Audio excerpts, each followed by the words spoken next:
Hi everyone. On behalf of IPO's Leadership Development Committee, I'd like to introduce our second video in the Conversations with Leaders series. Hope you enjoy. Hello, and welcome to IPO's Leadership Development Committee's video series on leadership. My name is Andrea Evanson, and I am the Chief IP Counsel of Leica Biosystem. And I'm absolutely thrilled to be here with Matt Fitzpatrick, who is the VP and Associate General Counsel of Procter Gamble. Welcome, Matt. Thank you, Andrea. It's great to be here. Thanks. We're glad that you're here. So in today's world, we hear a lot of discussion about burnout. Can you give some advice on what you do to re-engage, to avoid burnout? Yeah, I think it's different for everybody, and at least for me, it changes almost every week. But I try to be mindful about what I need at the time.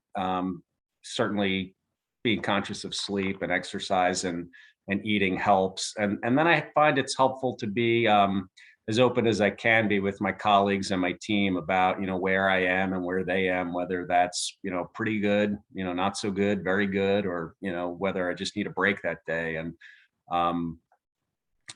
that in connectedness helps. And then every week is different. Yeah, I definitely hear you on that. Taking time for yourself and then making sure you're communicating effectively with colleagues is really, really important. So thanks for that. So what advice do you have for aspiring leaders? And at the same time, what can existing leaders do to help aspiring leaders? Yeah, well, I'd start with, the idea we sometimes confuse leadership and management, and they can be related, but they're not the same thing. I do think when we're talking about leadership, I don't really believe in leadership in the abstract. I think there needs to be an objective or a goal, and so it starts with, the leader having in his or her own mind a vision of what they're trying to accomplish, and then that vision needs to be compelling to the rest of the team. And it's the leader's job to then help engage the others and bring that vision about. If it's management, maybe the work to be done sets the vision, and that's easier. If it's changing the culture or tweaking the culture or creating a particular result, in a professional context, it really starts with understanding what is it that we're trying to accomplish, and it needs to resonate with the others. You can't be a leader if the members of the team don't buy into your vision. so I do think that communication needs to be there.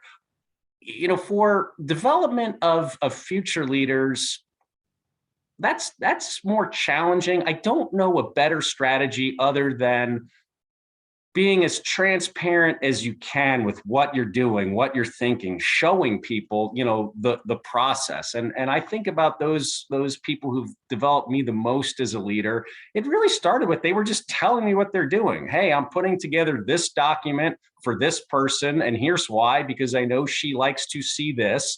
And, this meeting I think will go this way. And just that very basic explanation of, here's what I'm doing and why. You learn from that, and you can, draw lessons in real time about what seems to be working, what's not working.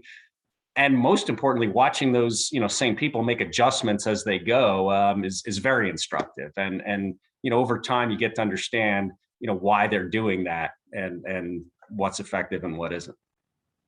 Thanks. I think your point regarding leadership being different from management is really, really an important point and well made. So thanks for your input on that. Absolutely. We've got time for just one more quick question.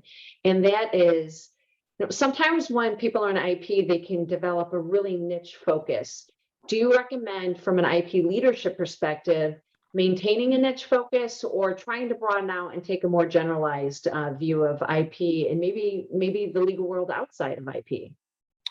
Yeah, I mean, I've been fortunate in my career to have practiced, anywhere from exclusively in patent law to IP more broadly to other areas of the law, that affect P&G's business, and I've done hybrids as well. I don't think it's necessary to practice, beyond IP. I don't think you're intrinsically limited by being, quote, just an IP practitioner. But I do believe in the power and the value of complementary skill sets. And I do think anything you can do to develop skills that go together, first and foremost, starting with articulating the value to your client of what it is that you do and why it would be a benefit to your client's business.